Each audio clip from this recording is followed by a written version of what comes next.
Sixth grade was a new and troubling time as a young teen. But my first experience with the bell, my first encounter with the true function of the American public school system, was frightening. I was submerged into a world with everyone else, all doing the same thing at the same time. Now, just because the bell dismisses classes and everyone moves all at the same time in unison doesn't necessarily mean anything. But I felt like part of a big machine, and that being so, a sense of self was lost. I was, and still am, taking the same classes as everyone else. How can I be a difference in the school? How can I be more than just a schedule? Who am I? There was something about school that made me feel this way, and I'll tell you why in a minute. But let's take a look at factories. According to industrial engineer and entrepreneur Demetrius Matsoulis, factories work to make products standard. All factory workers must make identical products. Now, the SAT. It's a standardized test. Standardizing students is in its title, just like factories do to their workers.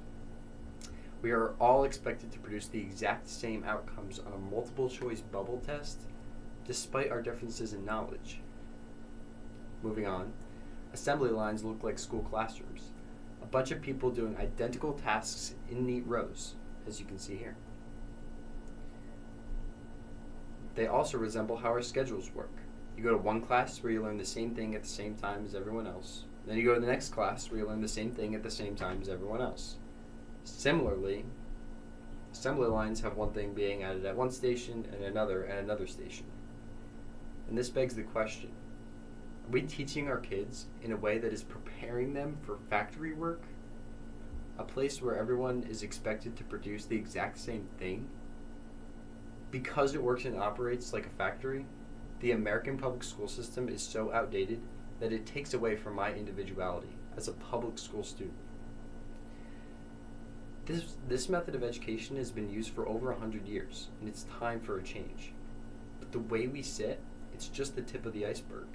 The way we are forced to learn separate things in separate rooms, the way we are motivated to do well in school is grades and objectifying activity, not to mention, the way we are forced to keep up at the same pace as our peers. There are identical expectations for every student, but each and every student has different gifts and strengths to bring to the table, and that's important for innovation and improvement in technology, politics, and day-to-day problems. We should be embracing these differences, not using tests like the SAT and ACT to compare them. We need solutions to things like climate change, racial inequality, and large-scale conflicts like war. We need independent thinkers and problem solvers, not kids who can memorize words for a test.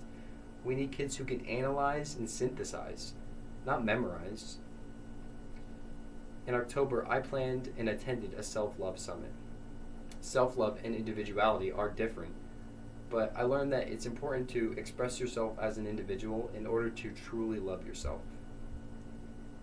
But I don't think I can express myself, like a lot of other people.